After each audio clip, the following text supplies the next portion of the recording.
नमस्कार बच्चों, आज हम 10वीं कक्षा की वर्कशीट नंबर 9 को हल करेंगे। इसमें एक गद्यांश दिया गया है। इस गद्यांश को आपको ध्यानपूर्वक पढ़ना है, उसके बाद इसमें दिए गए प्रश्नों को हल करना है। यहाँ पर देखिए गद्यांश में कहाँ से शुरू होता है।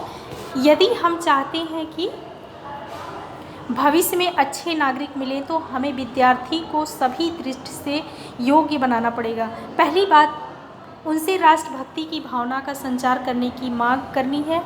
हमारा विद्यार्थी वर्ग स्वयं को राष्ट्र की धरोहर समझकर अपनी रक्षा करे।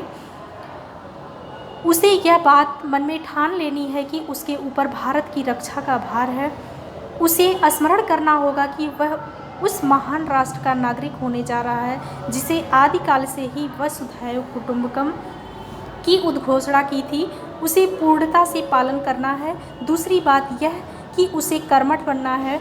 आलस्य को अपना महान शत्रु समझ करके उसकी छाया से घृणा करनी है। आज आवश्यकता से अधिक उत्पादन करने की है, अधिक से अधिक कर्तव्यपरायण, अधिक से अधिक प्रगतिशील बनने की है।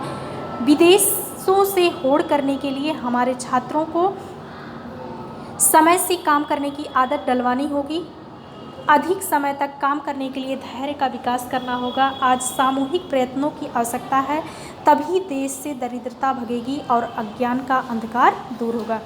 यहाँ पर ये गद्यांश आपने पढ़ा। अब इन गद्यांश से जो प्रश्न पूछे गए हैं उनका उत्तर देना आपको।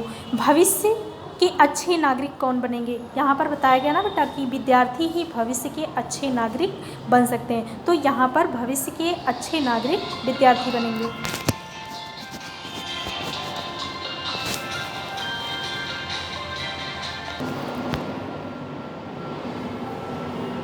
दूसरा प्रश्न है बेटा, राष्ट्र के विकास के लिए किसकी आवश्यकता है? यहाँ पर आप देख रहे हैं कि राष्ट्र के विकास के लिए क्या करना होगा?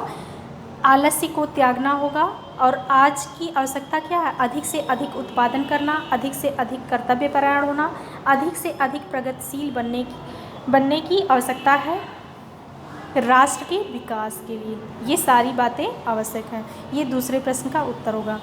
तीसरा प्रश्न है, विद्यार्थियों को किस सामूहिक योगदान से राष्ट्र की प्रगति हो सकती है? विद्यार्थियों के किस सामूहिक योगदान से राष्ट्र की प्रगति हो सकती है? यहाँ पर देखिए, विद्यार्थियों को यह आदत डालनी होगी कि समय से काम करने की, धैर्य का विकास करने के, तभी जो है राष्ट्र की दरिद्रता भगेगी और राष्ट्र का विकास हो सकेगा। ये आपके तीसरे प्रश्न का उत्तर है। चौथा प्रश्न है, वसुधैव कुटुंबकम का क्या अर्थ समझाइए। इसके लिए अपने शिक्षकों या घर या बड़ों की सहायता ले सकते हैं। वसुधैव कुटुंबकम का अर्थ है बेटा कि संपूर्ण संसार ही एक परिवार है। जब पूरे संसार को आप एक परिवार मान लेते हैं तो ऐसे में क्या होगा? एक दूसरे से ईर्ष्या नहीं करेंगे, दोष नहीं करेंगे और एक दूसरे के प्रति सौहार्द रखेंगे, प्रेम रखेंगे। तो इससे क्या होगा? पूरे राष्ट्र का विकास होगा और राष्ट्र में सुख शांति बनी रहेगी। इसका मतलब यही है कि यह जो विश्व है वह एक परिवार के समान है। पांचवा प्रश्न, आपके अनुसार आप अपने देश की प्रगति के लिए क्या योगदान कर सकते हैं? अपने मित्रों से चर्चा करके लिखिए। यह बेटा प्रश्न आपकी स्वेच्छा पर है। आप देश की प्रगति के लिए क्या योगदान देना चाहते हैं, यह आप स्वयं सोच करके लिखेंगे। गद्यांश का उचित शीर्षक, इस गद्यांश का उचित शीर्षक क्या होगा बेटा? यहाँ पर बताया गया कि विद्यार्थी ही क्या है? देश का भविष्य है। विद्यार्थियों के बारे में बताया गया। या फिर आप श्रेष्ठ नागरिक भी इसका शीर्षक दे सकते हैं।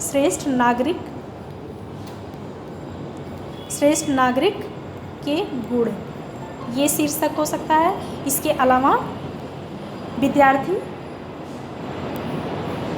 भविष्य के नागरिक, इस तरह से भी आप इसका शीर्षक लिख सकते हैं। इसके अलावा आप अपने आप से भी शीर्षक लिखने का प्रयास कर सकते हैं। उम्मीद करती हूँ कि यह वर्कशीट आपको समझ में आई होगी। धन्यवाद।